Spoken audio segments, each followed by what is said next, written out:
यहीं से, उसके बाद हम वापस इसमें आएंगे। पॉलीमर चैप्टर का एक छोटा सा टॉपिक है बायोडिग्रेडेबल पॉलीमर, हमने नोट्स में भेज रखा। डिग्रेडेबल पॉलीमर, जो भी पॉलीमर हमने अभी तक पढ़ा, पॉलीथीन हो, पीवीसी हो, बुना एन, बुना एस, स्टेरिलीन, नाइलॉन, तरह तरह का, बेकेलाइट, फॉर्मल्डिहाइड, ये सारे के सारे नॉन बायोडिग्रेडेबल है, यानी कि उन्हें अगर जमीन के अंदर रख दो तो 100 साल बाद भी वही पॉलीमर तुम्हें मिल जाएंगे। पन्नी को जमीन के अंदर डाल दो, 100 साल बाद निकालो, पन्नी ही मिलेगा। इससे वेरी मतलब बहुत ज्यादा वेरी हाई सॉइल पॉल्यूशन होता है। इस सॉइल पॉल्यूशन को रोकने के लिए आने वाले दिन में अभी से ही, बहुत पहले से ही बायोडिग्रेडेबल पॉलीमर बनना शुरू हो गया। यानी एक ऐसा polymer, such polymer are degraded by bacteria in soil. ये एक ऐसा पॉलीमर है जो बैक्टीरिया से सॉइल में डिग्रेड हो जाता है, यानी डिकम्पोज हो जाता है। That is biodegradable polymer. इनमें मेनली दो ही पॉलीमर पढ़ने हैं, ज्यादा नहीं, इसलिए ज्यादा वक्त नहीं लगेगा। पहला है PHBV, यानी कि पॉली बीटा हाइड्रोक्सी ब्यूटाइरेट को beta hydroxy valerate, short form है पॉली बीटा हाइड्रोक्सी ब्यूटाइरेट को बीटा हाइड्रोक्सी वेलरेट। कैसे बनता है? तो इट इज ऑब्टेन्ड बाय, ध्यान से सुनना, condensation polymerisation of 3 hydroxy butanoic acid and 3 hydroxy pentanoic acid. हमने शुरू में ही कहा था कि जब भी आप कंपाउंड लिखोगे तो फंक्शनल ग्रुप आमने सामने। अब 3 हाइड्रोक्सी ब्यूटेनोइक एसिड को मुझे ऐसे लिखना पड़ेगा, CH3 CH2 COOH, 1 2 3 4 butanoic acid, 1 2 3 3 hydroxy butanoic acid. उसी तरह से 3 hydroxy pentanoic acid, OH CH CH2 CH3 और CH2 COOH, ताकि आप आसानी से पॉलीमराइज कर सको। यहाँ से H, यहाँ से OH, यहाँ से H, यहाँ से OH हटा करके ज्वाइन कर देना। 3 hydroxy butanoic acid, 3 hydroxy pentanoic acid के कॉम्बिनेशन से जो कुछ भी बनेगा, सॉरी, ठीक है, सही सही है, इसके कॉम्बिनेशन से जो कुछ भी बनेगा दैट इज PHBV। तो बना क्या, ध्यान देना, यहां से H हटा, O CH CH3 CH2 CO bond O CH CH2 CH3 फिर CH2 फिर CO, that is PHBV। n times ये भी, n टाइम्स ये भी, n times plus NH2, condensation polymerisation between 2 hydroxy butanoic acid and, sorry, 3 hydroxy butanoic acid and 3 hydroxy pentanoic acid से जो भी बना that is PHBV। It is a biodegradable polymer. ठीक, उसी तरह से दूसरा है हमारा nylon two nylon 6, nylon two nylon 6, nylon two nylon 6, ये क्या है? तो सिंपल, ये भी कोपॉलीमराइजेशन यानी कि condensation reaction between glycine and amino caproic acid, glycine and amino caproic acid. तो ग्लाइसिन क्या है हमारा, CH2 COOH एंड NH2।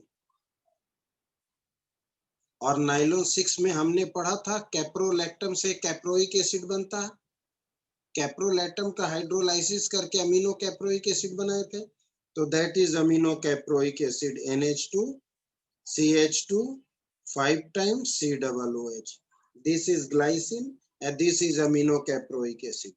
इनके पॉलीमराइजेशन से क्या बनेगा, NH2 से H हटता है तो मुझे NH मिला, CH2 CO फिर NH फिर CH2 होल टाइम्स 5 CO। ये भी n टाइम्स, ये भी n टाइम्स, और ये n times plus NH2O, that is nylon 2 nylon 6। यही दो बायोडिग्रेडेबल पॉलीमर हमें पढ़ने हैं। PHBV, नाइलॉन 2 नाइलॉन 6 एक है, बोथ आर बायोडिग्रेडेबल पॉलीमर। ठीक, 3 hydroxy butanoic acid, 3 hydroxy pentanoic acid, HOH हटा, HOH हटा, दोनों जुड़ गया। ये हमारा है क्या, अमाइन यानी ग्लाइसिन जिसे कहते हैं।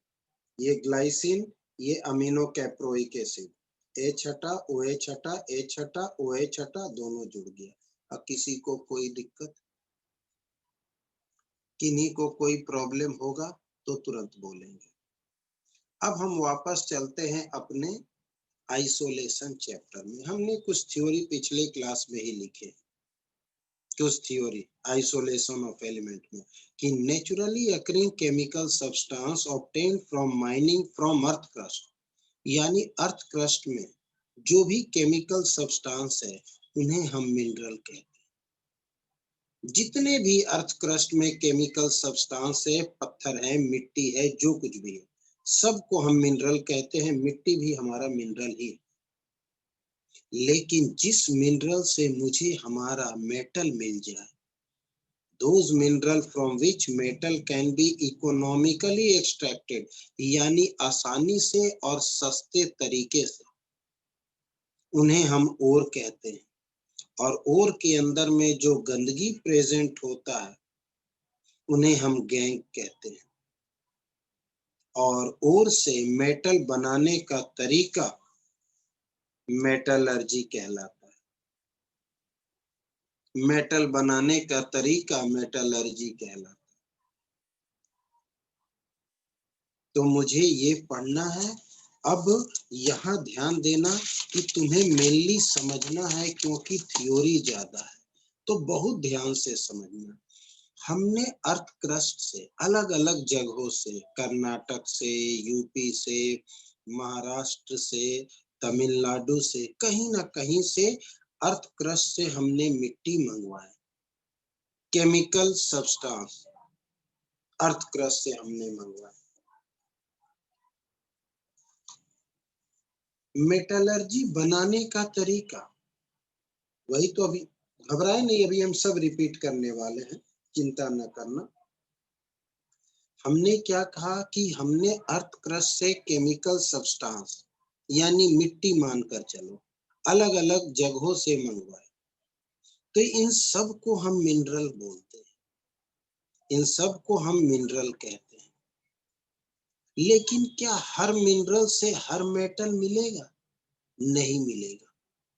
अगर हम बोले कि दिल्ली के कोई पार्क से मिट्टी उठा लाओ, मुझे इनमें से गोल्ड निकालना है, तो गलत होगा। लेकिन अगर यही मिट्टी कर्नाटक के कोलार फील्ड का हो, कर्नाटक के कोलार फील्ड का ये मिट्टी हो, तो इनमें से गोल्ड निकालना चाहेंगे तो निकल जाएगा। तो सारे केमिकल मिट्टी जो है वो मिनरल है, लेकिन जिससे हमें हमारा रिक्वायर्ड मेटल मिल जाए उन्हें हम ओर बोलेंगे।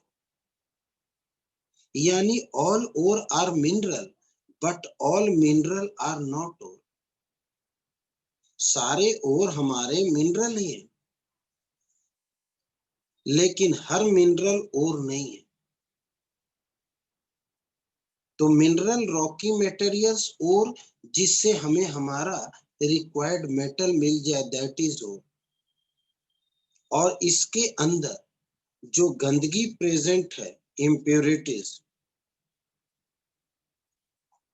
उसे हम कहते हैं गैंग। ओर के अंदर जो गंदगी, और इस ओर से मेटल बनाने का जो भी साइंटिफिक प्रोसेस होगा, scientific and technological process used for the isolation of metal from its ore, ओर से मेटल बनाने का जो साइंटिफिक और टेक्नोलॉजिकल प्रोसेस है, उस प्रोसेस को हम मेटलर्जी बोलते हैं। उस प्रोसेस को हम मेटलर्जी कहते हैं।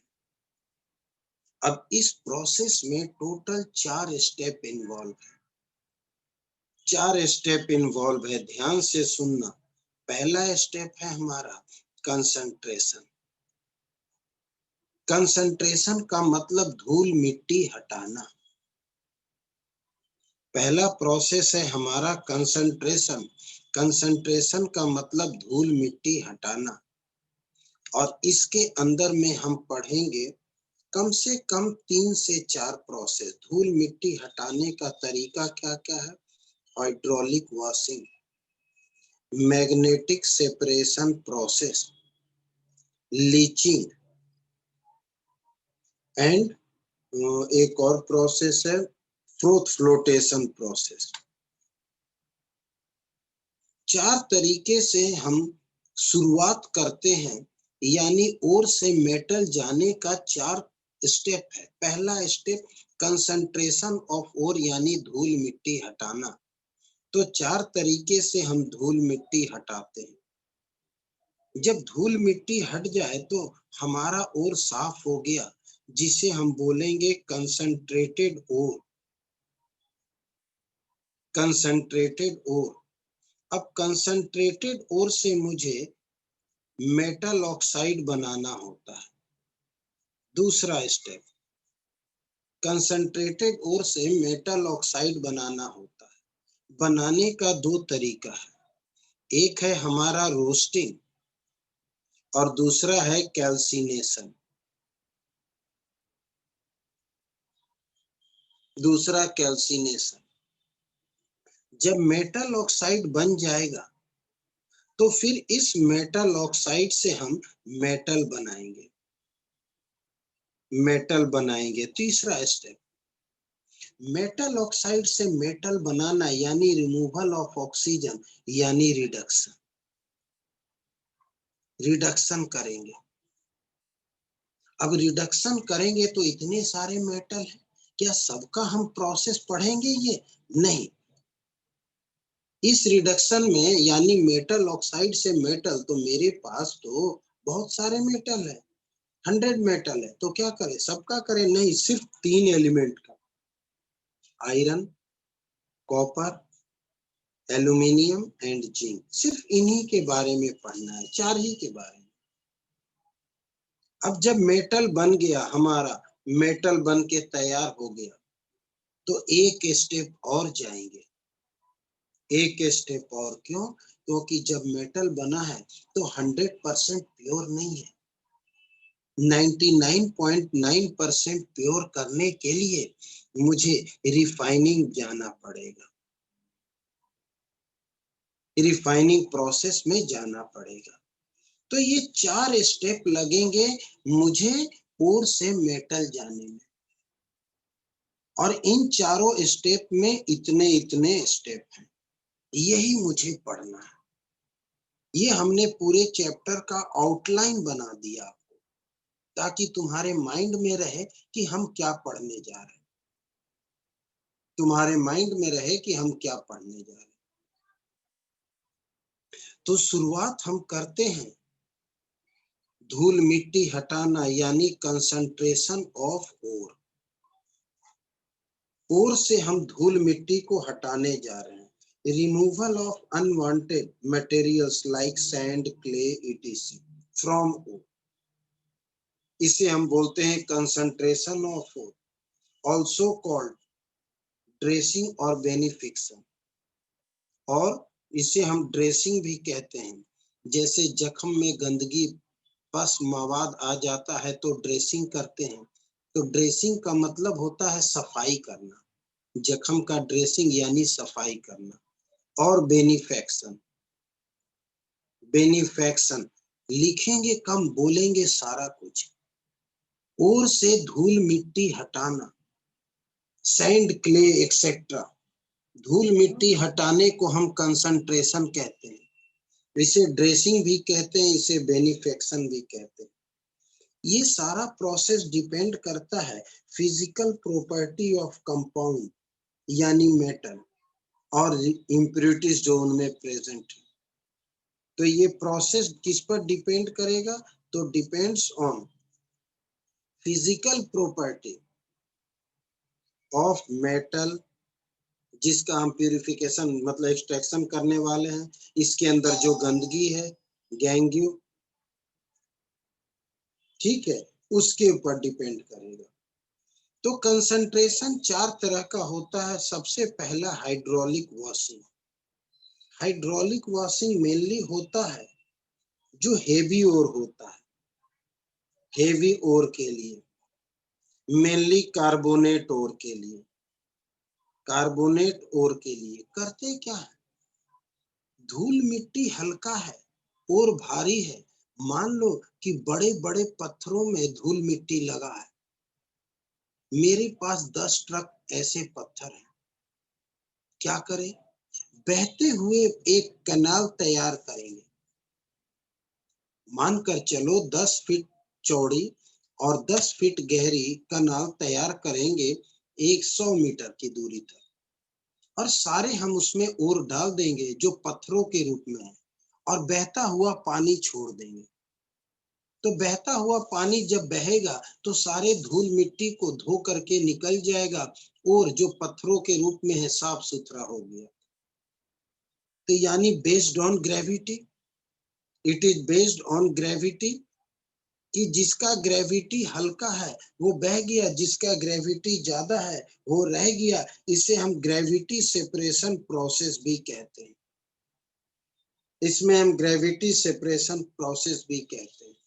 यानी बहते हुए पानी के बीच ओर को रख देना, धूल मिट्टी बह जाएगा और वहीं रह जाएगा। मेनली कार्बोनेट ओर के लिए यानी हेवी ओर के लिए ये होता है। किसी को कोई दिक्कत, किन्हीं को कोई प्रॉब्लम हो तुरंत कहना सर समझ नहीं आया, ठीक है। अब इसका दूसरा है मैग्नेटिक सेपरेशन प्रोसेस। दूसरा है मैग्नेटिक सेपरेशन प्रोसेस। ध्यान से देखना, हमारे पास दो व्हील है, हमारे पास दो व्हील है, एक मैग्नेटिक व्हील है, एक नॉन मैग्नेटिक व्हील है। ये मैग्नेट से बना है और ये लकड़ी से बना है। दोनों व्हील को प्लास्टिक या रबर का बेल्ट से मोटर के थ्रू हम रोटेट कर रहे हैं। ये जो इसके ऊपर बेल्ट है ये काफी चौड़ी बेल्ट है। कितनी चौड़ी, तो मान करके चलो कि 10 फीट इतनी चौड़ी, 10 फीट चौड़ी है ये बेल्ट। इसके ऊपर हम क्रश करके ओर को डालते हैं, एक ऐसा ओर जो मैग्नेटिक बिहेवियर शो करता हो, जैसे कि आयरन का ओर, जैसे हेमेटाइट। हेमेटाइट अब आयरन के ओर जब इस पे गिरेंगे तो ये रोलर से आगे बढ़ेगा, जो धूल मिट्टी है वो यहीं गिर जाएगा, और जो आयरन के पार्टिकल है मैग्नेटिक व्हील होने की वजह से चिपका रहेगा, ये यहां तक चिपका रहेगा। जब बेल्ट मैग्नेट से अलग होगा तब ये यहाँ गिर जाएगा। 1 मिनट का ब्रेक। हाँ दीपांश,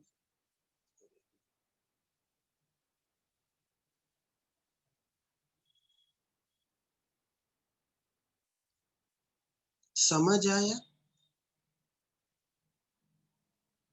1 सेकेंड होल्ड। हाँ, हाँ बोलो भाई। हाँ बोलो। हाँ, हाँ ठीक है। मतलब सिर्फ यही पूछना है कि सब चीज सही था कि कुछ ज्यादा किया इस बार?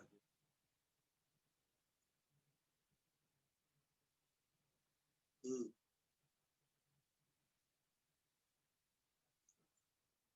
अच्छा मतलब चलो ठीक है।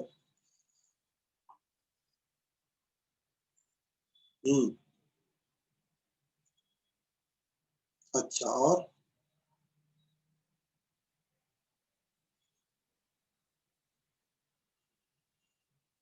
कट्टे से 11 मतलब आधे आधे कट्टे? अच्छा 16 तसले रोड़ी में आधे, मतलब कि आधे का मतलब डेढ़, कितने रोड़ी डाले थे, कितने रोड़ी? 11 का मतलब अच्छा, मतलब वो भी 16-17 थे, तो 16 मतलब 32 मान लो। कितना सीमेंट डाले उसमें? बस 1 सेकंड। 16 तो 2 कट्टे का मतलब हो गया 6 ना, तो 6 हो गया तो 6 ठीक है, ठीक है, ठीक है। हाँ हाँ, नहीं नहीं नहीं, ठीक है। मान करके वो 2.5-3 का ही जा रहा है, ठीक है। ठीक ठीक ठीक।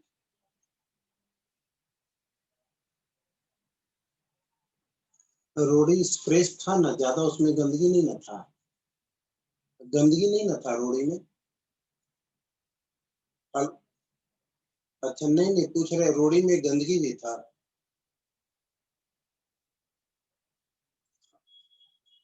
अच्छा, डालते समय देखे नहीं कि थोड़ा सा ईंट वगैरह नहीं ना था? ईंट के टुकड़े? ये बोल रहे उसमें ईंट के भी टुकड़े थे?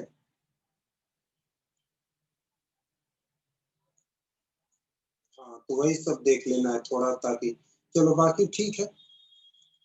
ठीक है जनाब, ठीक। ओ, हाँ ठीक है।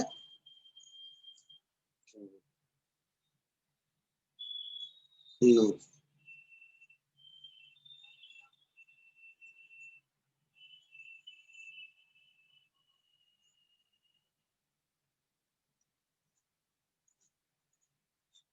हाँ, थोड़ी सी काम की वजह से 2 मिनट का ब्रेक हो गया, ध्यान देना, कोई बात नहीं।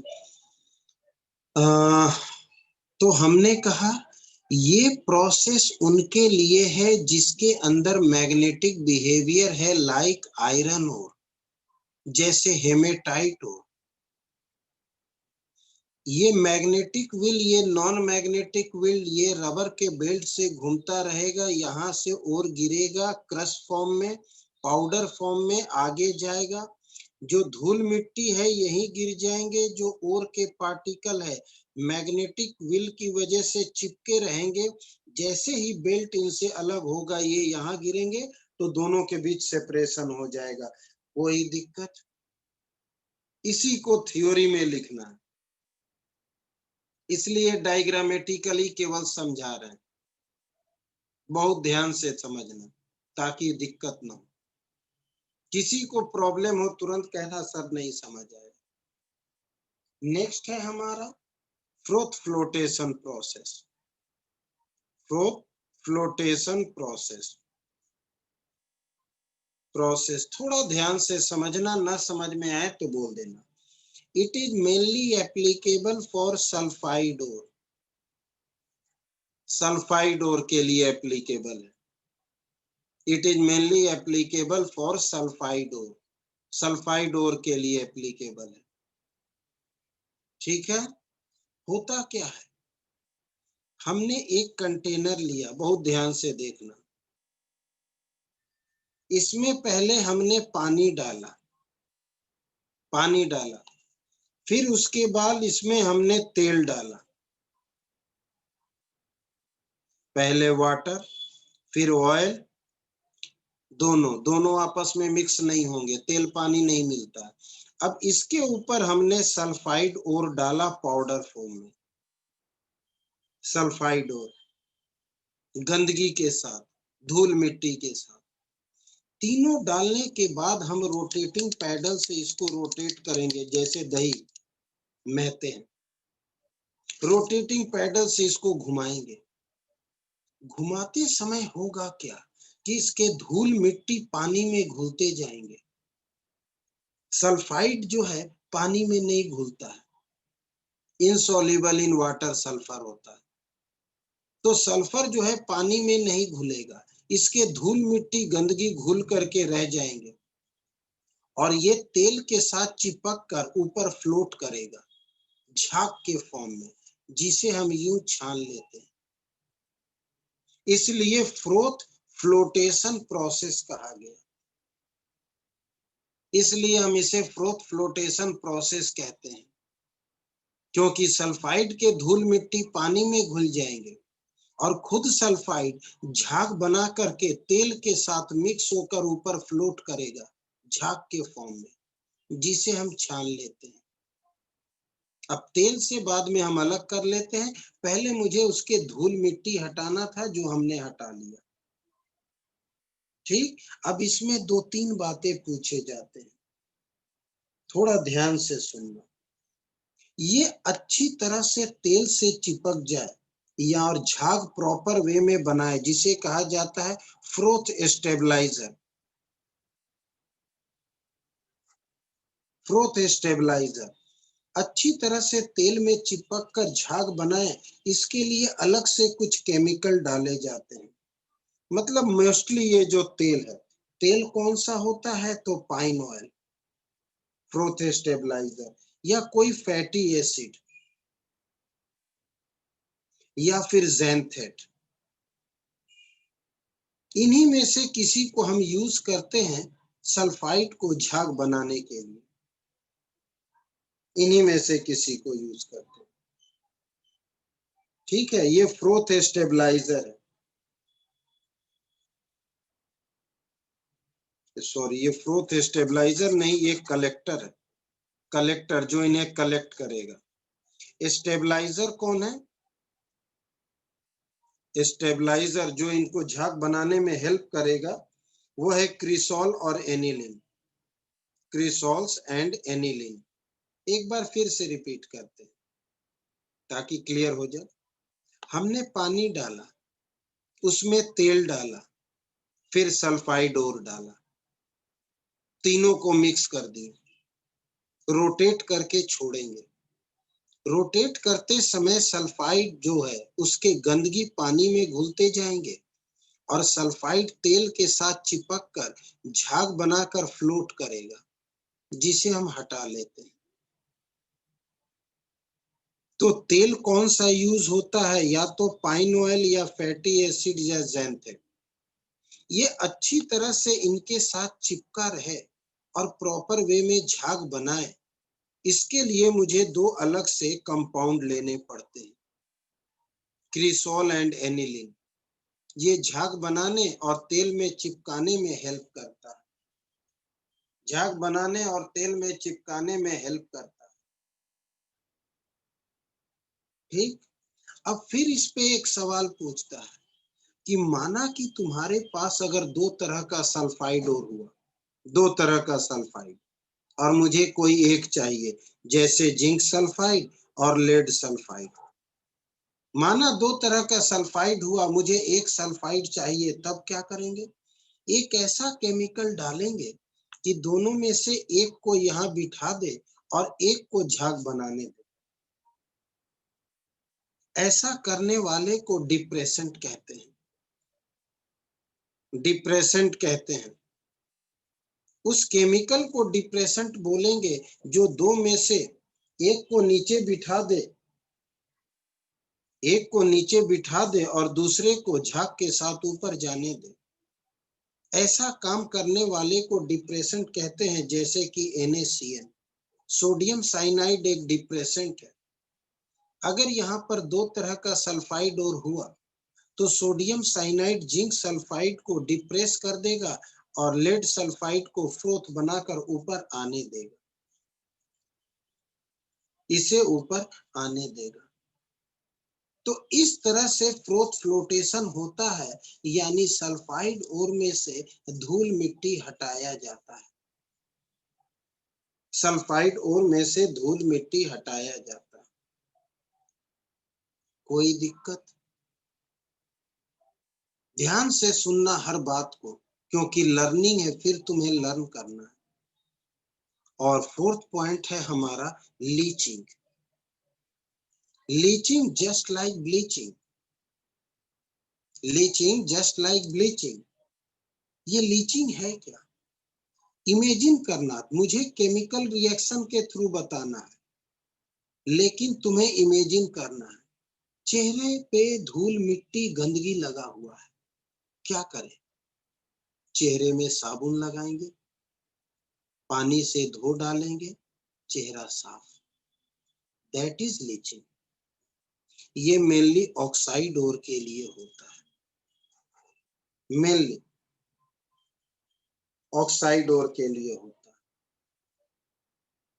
और यहाँ पर अब ध्यान देना, मेरे पास एल्युमिनियम ऑक्साइड है जिसे हम बॉक्साइट कहते हैं, एल्यूमिना कहते हैं, बॉक्साइट कहते हैं, एल्यूमिना कहते हैं। इसे अपना चेहरा मानो, इसे अपना चेहरा मानो, गंदा चेहरा, गंदगी से भरा हुआ चेहरा। और हमने इसे NaOH और वाटर से रिएक्ट किया, चेहरे में साबुन और पानी से मिक्स कर दिया, साबुन पानी लेकर चेहरे में लगा दिया। इमेजिन करके चलो, समझ शायद आ जाए। तो जब हमने चेहरे में साबुन लगाया है, अभी अभी धोया नहीं है, तो चेहरा कैसा दिखेगा? कॉम्प्लेक्स, कॉम्प्लेक्स दिखेगा। अब इस कॉम्प्लेक्स चेहरे को हम पानी से धो डालते हैं, लेकिन इसके लिए पानी CO2 है, पानी से धो डालते हैं तो चेहरा क्या मिला? पानी से जब धो डालेंगे तो सारा गंदगी अलग, सारा गंदगी अलग, और चेहरा साफ। अब भी ये चेहरा था, अब भी ये चेहरा ही है, लेकिन ये धूल मिट्टी के साथ था, ये साफ सुथरा है। लेकिन धोने के बाद चेहरे पर पानी का अंश रह जाता है, तो यहां भी रह जाएगा। फिर हम उसे तौलिए से सुखा लेते हैं। इस पानी को हम चेहरे से कैसे, ये रहा हमारा तौलिया, आपको केमिकली समझा रहे हैं, से ये अलग हो जाएगा।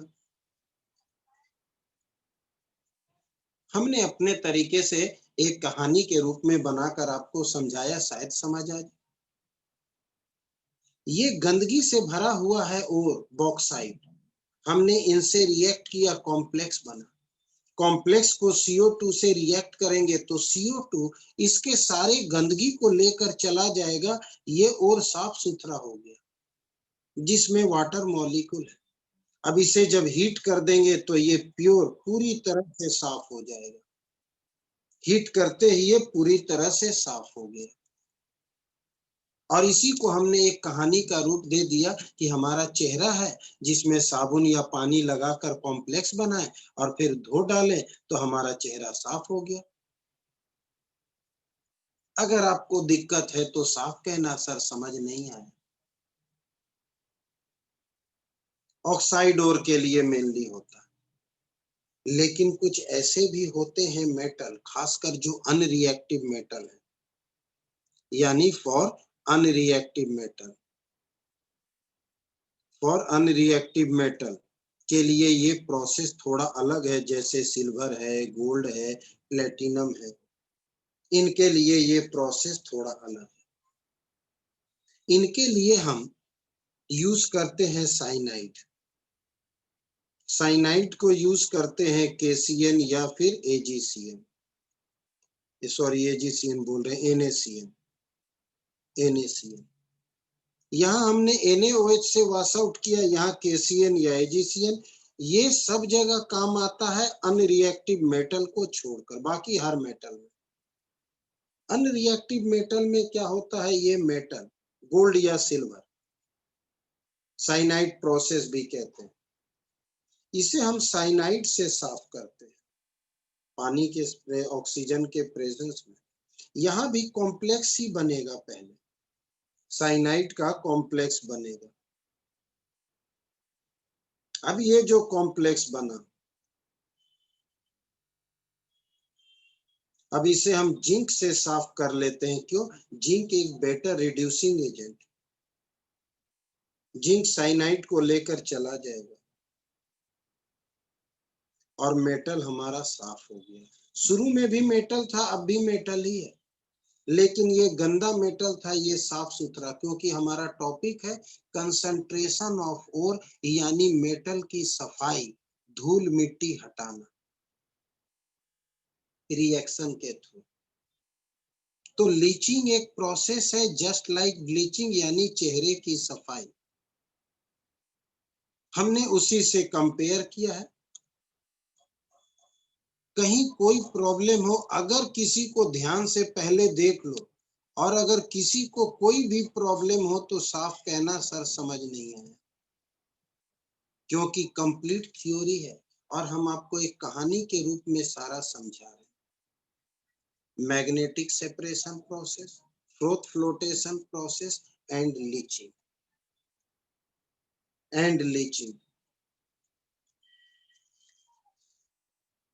किसी को कोई दिक्कत? हमारा पहला पॉइंट कंप्लीट होता है। हमारा पहला पॉइंट कंप्लीट होता है। कौन सा पॉइंट? Concentration of force. हमने हाइड्रोलिक वॉशिंग पढ़ा, यानी कि ऐसा जो हेवी ओर है, बहते हुए पानी के बीच में ओर को रख देंगे, धूल मिट्टी हल्का है बह जाएगा, और भारी है रह जाएगा। इसे ग्रेविटी सेपरेशन प्रोसेस भी कहते हैं, क्योंकि जिसका ग्रेविटी ज्यादा है वो रह गया, जिसका ग्रेविटी कम है, हल्का है, वो बह गया। उसके बाद हम आते हैं ये 3 प्रोसेस।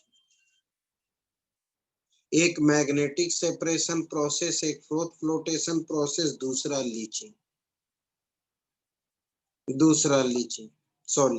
लीचिंग। तो ये 4 तरीके से हमने पहला पॉइंट कंप्लीट किया, कंसंट्रेशन ऑफ ओर, यानी धूल मिट्टी हटाना। अब जब ओर हमारा साफ हो गया, धूल मिट्टी हट गया, तो अब हम दूसरे पॉइंट में आएंगे, साफ सुथरे ओर से मेटल ऑक्साइड बनाना। कंसंट्रेटेड ओर से मेटल ऑक्साइड बनाना 2 तरीका है। कंसंट्रेटेड ओर से मेटल ऑक्साइड बनाना 2 तरीका है। आगे चलते हैं, यानी कि सेकेंड पार्ट। कंसंट्रेटेड ओर से हमें मेटल ऑक्साइड बनाना है। तो कंसंट्रेटेड ओर से मेटल ऑक्साइड बनाना है। बनाने का तरीका 2 है। एक है हमारा कैल्सिनेशन, और दूसरा है हमारा रोस्टिंग। दोनों में जरा सा फर्क है। जिस ओर के पास ऑक्सीजन है, उसे ऑक्सीजन के एब्सेंट में हीट करो। जिस ओर के पास ऑक्सीजन नहीं है, उसे ऑक्सीजन के प्रेजेंस में हीट करो। Very simple. जिस ओर के पास ऑक्सीजन है, उसे ऑक्सीजन के एब्सेंट में हीट करो, कैल्सिनेशन। जिस ओर के पास ऑक्सीजन नहीं है, उसे ऑक्सीजन के प्रेजेंस में हीट करो, रोस्टिंग। काम खत्म। तो इसमें सिंपल वे में heating the ore in presence of air, oxygen, air, और यहां heating in absence of air. जिसके पास एयर ऑक्सीजन है, हम उन्हें ऑक्सीजन के एब्सेंट में हीट करेंगे, और जिसके पास नहीं है, प्रेजेंस में करेंगे। जैसे जैसे calcium carbonate, zinc carbonate, calcium carbonate and magnesium carbonate, इनके पास ऑक्सीजन है, हमें इनके एयर के एब्सेंस में डायरेक्ट हीट करना, क्योंकि मुझे तो मेटल ऑक्साइड बनाने हैं। हीट करते ही मेटल ऑक्साइड बन गया, इसमें भी हीट करते ही मेटल ऑक्साइड बन गया, CO2 तो उड़ जाएगा। हम ऐसा इसलिए करते हैं क्योंकि मुझे कंसंट्रेटेड ओर से मेटल ऑक्साइड बनाने हैं। तो हीट करते ही मेटल ऑक्साइड बन गया।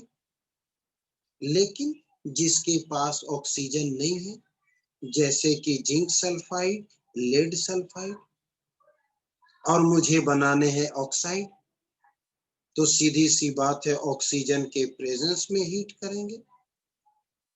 ऑक्सीजन के प्रेजेंस में हीट करेंगे तो अब ऑक्साइड बन जाएगा, और साथ में सल्फर डाइऑक्साइड निकल जाएगा। हमने बैलेंस नहीं किया है।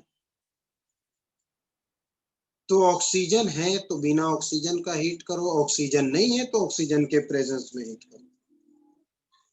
That is roasting and calcination. हमें हमारा मेटल ऑक्साइड मिल गया। लेकिन रोस्टिंग में कुछ बातें ऐसी दी। रोस्टिंग करते समय सल्फाइड वाले ओर में पहले से कोई ऑक्साइड के फॉर्म में इम्प्योरिटीज रहता है, जैसे आयरन ऑक्साइड। मुझे तो जिंक का ऑक्साइड बनाना है, इसमें पहले से इम्प्योरिटीज के रूप में, जैसे एक second, if ore contain iron oxide as impurities, तब हम क्या करेंगे? तो रोस्टिंग करने से पहले उस आयरन ऑक्साइड को मुझे हटाने होंगे। रोस्टिंग करने से पहले, तो रोस्टिंग करने से पहले हम इस ओर को सिलिका के साथ हीट करेंगे, SiO2। तो सिलिका क्या करेगा? इसके अंदर जो आयरन ऑक्साइड है उसके साथ कंबाइंड होकर के गंदगी के रूप में बाहर निकल आएगा। इस गंदगी को स्लैग कहते हैं। ये हमारा इम्प्योरिटीज है और इम्प्योरिटीज हटाने वाले को फ्लक्स कहते हैं। फ्लक्स कहते हैं। मेटेलिक ऑक्साइड बेस होता है, नॉन मेटेलिक ऑक्साइड एसिड होता है, इसलिए ये एसिडिक फ्लक्स कहलाएगा। तो रोस्टिंग करने से पहले इनको मुझे सिलिका से हीट करना पड़ता है, रिएक्ट करना पड़ता है। क्यों? क्योंकि इसके अंदर ये इम्प्योरिटीज के रूप में है।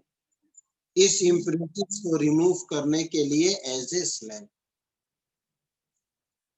इस इम्प्योरिटीज को अलग करने के लिए हमें ऐसा करना पड़ता।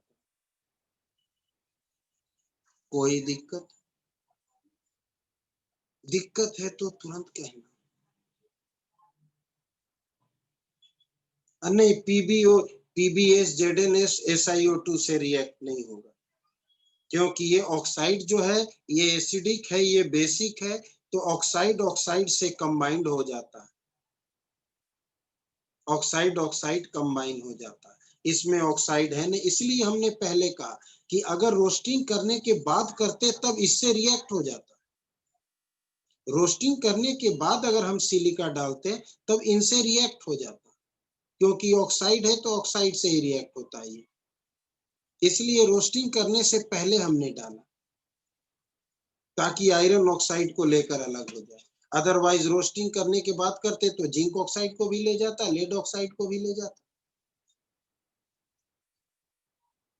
तो हमारा दूसरा स्टेप भी कंप्लीट होता है, यानी हमने कंसंट्रेटेड ओर से मेटल ऑक्साइड बना लिया। हमारा दूसरा स्टेप भी कंप्लीट होता है। 4 स्टेप में 2 स्टेप हो गए। तीसरा स्टेप, अब इस मेटल ऑक्साइड से मेटल बनाना है। अब इस मेटल ऑक्साइड से मुझे मेटल बनाना है।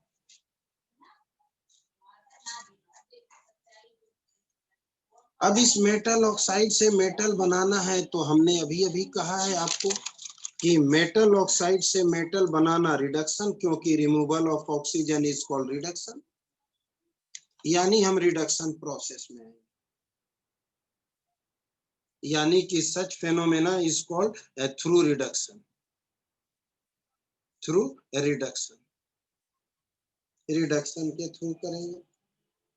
अगर ये रिडक्शन हीटिंग से हुआ तो हम इसे थर्मल रिडक्शन या पायरोमेटलर्जी कहते हैं। The reduction through the reduction through heating effect is called thermal reduction और पायरोमेटलर्जी। हम इन्हें पायरोमेटलर्जी कहेंगे। अब रिडक्शन करेंगे तो कोई ना कोई रिड्यूसिंग एजेंट भी होगा, बिना रिड्यूसिंग एजेंट का पॉसिबल नहीं। कोई ना कोई रिड्यूसिंग एजेंट भी होगा। तो चलो एक जनरल फॉर्म लेते हैं कि कोई मेटल ऑक्साइड है, हमने इनका रिडक्शन किया, या तो कार्बन रिड्यूसिंग एजेंट या carbon monoxide both act as reducing agent. अगर रिडक्शन होगा तो मेटल मिल गया, अगर कार्बन रिड्यूसिंग एजेंट है तो CO निकलेगा, और अगर CO रिड्यूसिंग एजेंट है तो CO2 निकलेगा। लेकिन हमारा मेटल का रिडक्शन हो गया और हमें मेटल मिलना था, मेटल हमारा मिल गया, लेकिन ये अभी 90% से ज्यादा प्योर नहीं है, जिसे हमें प्यूरिफाई करना है। लेकिन इतने जल्दी नहीं, ये टॉपिक काफी लेंदी है, सब कुछ इसी टॉपिक में पढ़ना है। आपने मेटल ऑक्साइड से मेटल तो नॉर्मली बनाया ना, अब इसी चीज को इलेक्ट्रोकेमिकली एंड थर्मोडायनेमिकली मुझे एक्सप्लेन करना है। इसी चीज को इलेक्ट्रोकेमिकली एंड थर्मोडायनेमिकली मुझे एक्सप्लेन करना है। तो ध्यान से सुनना, हमने यहाँ क्या लिखा है कि ये रिडक्शन होगा, तभी होगा जब इस प्रोसेस में डेल्टा जी नेगेटिव होगा।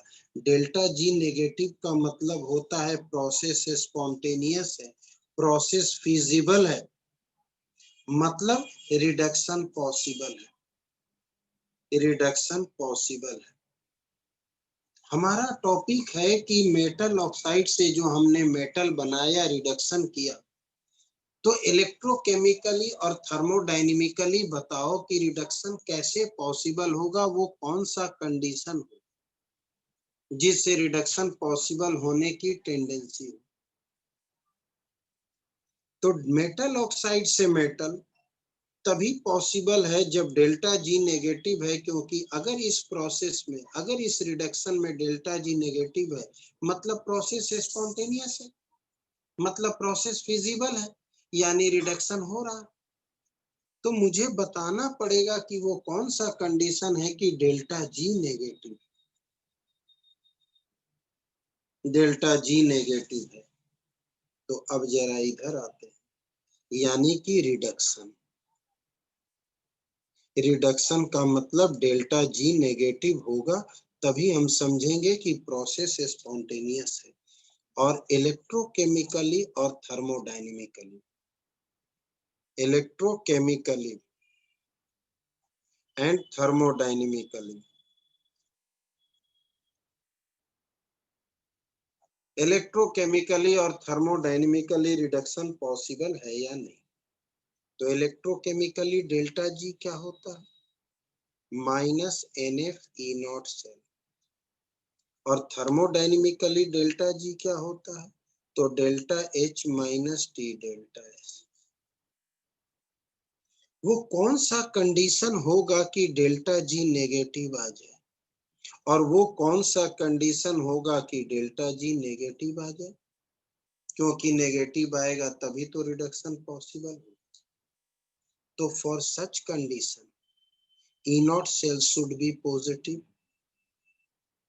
E0 cell should be positive। अगर E0 सेल पॉजिटिव होगा तो ये नेगेटिव होगा, क्यों, N और F तो पॉजिटिव ही रहते हैं। तो E0 सेल अगर पॉजिटिव हो गया तो डेल्टा जी नेगेटिव हो जाएगा, यानी कि प्रोसेस स्पॉन्टेनियस, यानी रिडक्शन पॉसिबल।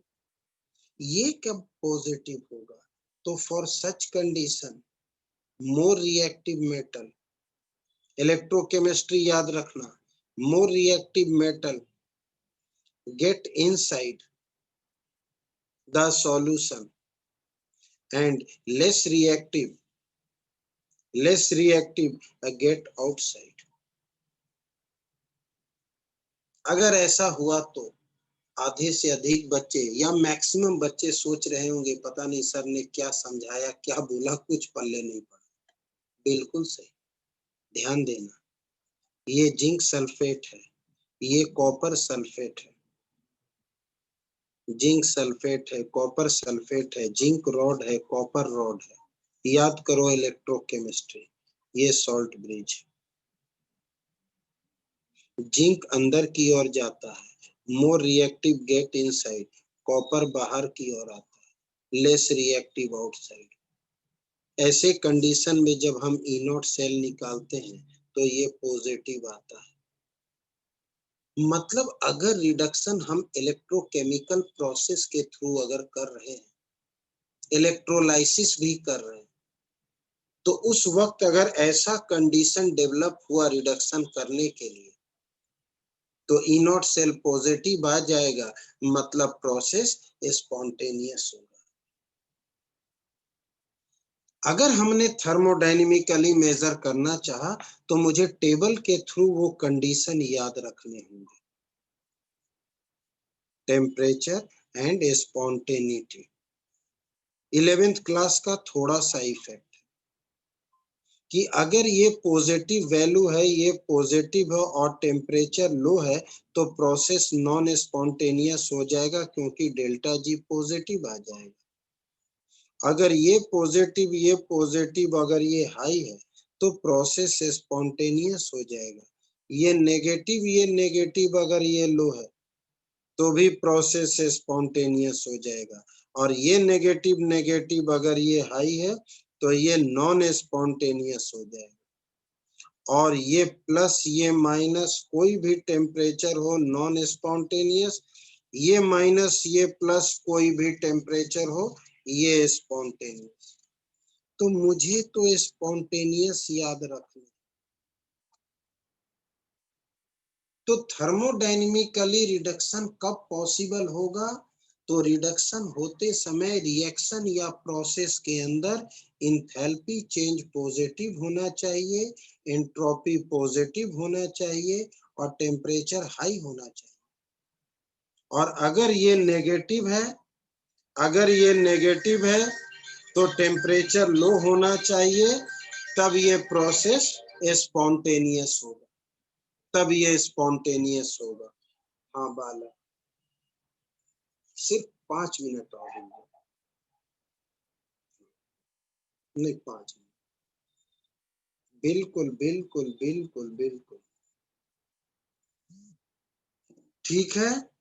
तो इलेक्ट्रोकेमिकली एंड थर्मोडायनेमिकली रिडक्शन पॉसिबल है या नहीं, हम इस तरीके से पता करेंगे, हम इस तरीके से पता करेंगे।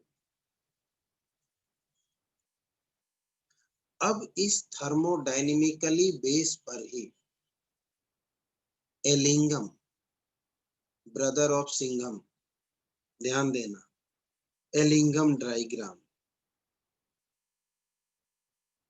एलिंगम डायग्राम साइंटिस्ट का नाम है। इन्होंने डेल्टा जी और टेम्परेचर के बेसिस पर एक ग्राफ बनाया और उस ग्राफ के थ्रू प्रेडिक्ट करना सिखाया कि रिडक्शन पॉसिबल है कि नहीं। यानी कि graphical representation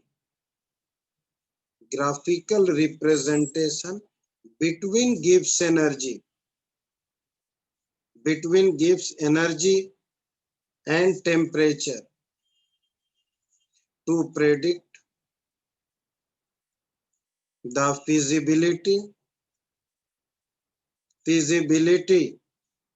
of thermal reduction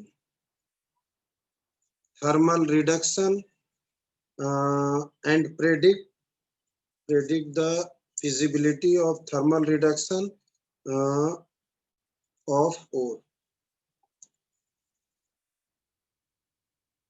कोई दिक्कत? इस तरह से हम प्रेडिक्ट करेंगे। एलिंगम ने हमें एक नया डायग्राम के